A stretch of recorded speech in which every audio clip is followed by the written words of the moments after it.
আসসালামু আলাইকুম রহমতুল্লাহ। আমরা সিলেট এসেছি রাউজান থেকে। হ্যাঁ, রাউজান চট্টগ্রাম থেকে। হয়তো আমরা কিভাবে আসলাম সেটা একটু সংক্ষেপে বলি। হ্যাঁ, আমরা আসলাম প্রথমে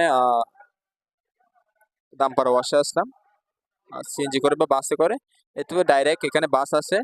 আমরা 10টায় বাসে উঠছিলাম। 800 টাকা 800 টাকা নিছিল বাস ভাড়া। প্রায় 10 ঘন্টা থেকে 12 ঘন্টার মতো সময় লাগছিল। আহ 10 ঘন্টা থেকে 12 ঘন্টা সময় লাগছিল। তারপরে এখানে এসে পৌঁছলাম। পৌঁছার পরে বাস টার্মিনালে নামলাম।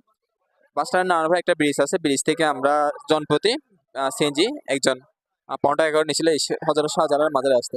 আজকে যেহেতু জুম্মাবার অনেক জায়গা থেকে অনেক মানুষ আসতেছে দেশের বিভিন্ন স্থান থেকে পর্যটক আসতে। একটা জিনিস আপনারা জানতে হবে, এখানে যে বেদুইন থাকে বেদুইনদের একটু সাবধান থাকে। ওরা অনেকে সামর্থ্য থাকলে সহযোগিতা চায়, না থাকলে সহযোগিতা, এটা কিন্তু মানুষকে হয়রানি করে। তো প্রশাসনের দৃষ্টি আকর্ষণ করছে এদের ব্যাপারে একটু এদের ব্যাপারে একটু সচেতন থাকবে, সতর্ক থাকবেন। প্রশাসনের সেটা দৃষ্টি আকর্ষণ করছে। আপনারা এদের ব্যাপারে সচেতন থাকবেন, সতর্ক থাকবেন যেন আপনাদের হয়রানি